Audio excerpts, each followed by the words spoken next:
जी हाँ दोस्तों, जहां सुशांत सिंह केस में अभी तक सभी फैंस और बड़े से बड़े दिग्गज अभिनेता राजनेता की तरफ से ये मांग उठ रही थी कि सुशांत सिंह केस की सीबीआई जांच होनी चाहिए, क्योंकि अभी कुछ ना कुछ सुशांत सिंह केस में बड़ा खुलासा होना बाकी है। तो ऐसे में सीबीआई जांच शुरू हो चुकी है, जहां पर सरकार के द्वारा ये आदेश दे दिए गए हैं कि सीबीआई जांच होनी चाहिए इस केस की। लेकिन वहीं दोस्तों, आप सभी को बता दें किस प्रकार से रिया चक्रवर्ती अपनी ही चाल में फंस चुकी है, जहां पे सबसे पहले सभी फैंस ये मांग करते हुए दिखाई दे रहे हैं सुशांत सिंह केस की सीबीआई जांच होनी चाहिए। तो वहीं धीरे धीरे इसके साथ कुछ बड़े नाम भी जुड़े, उनकी मदद से सुशांत सिंह केस में सीबीआई जांच संभव हो पाई है। लेकिन बीच में हमें एक ऐसा माहौल देखने को मिला था जहाँ पर रिया चक्रवर्ती पर कई बड़े आरोप लग रहे थे।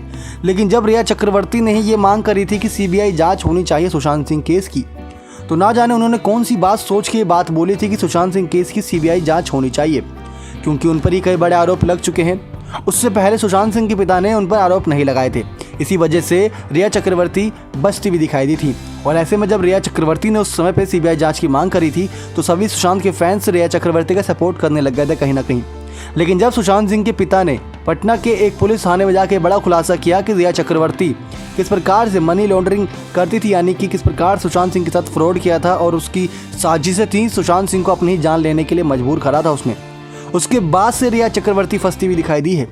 जहाँ शुरुआत में रिया चक्रवर्ती सीबीआई जांच की मांग कर रही थी, क्योंकि उस समय 1 महीना बीत चुका था सुशांत सिंह केस को और मुंबई पुलिस के हाथ कोई बड़ा सबूत नहीं लगा था।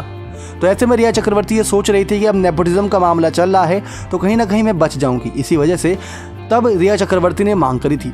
लेकिन जैसे ही सीबीआई के हाथों में एक केस गया, रिया चक्रवर्ती हो गई थी फरार। कहाँ थी किसी को नहीं पता था।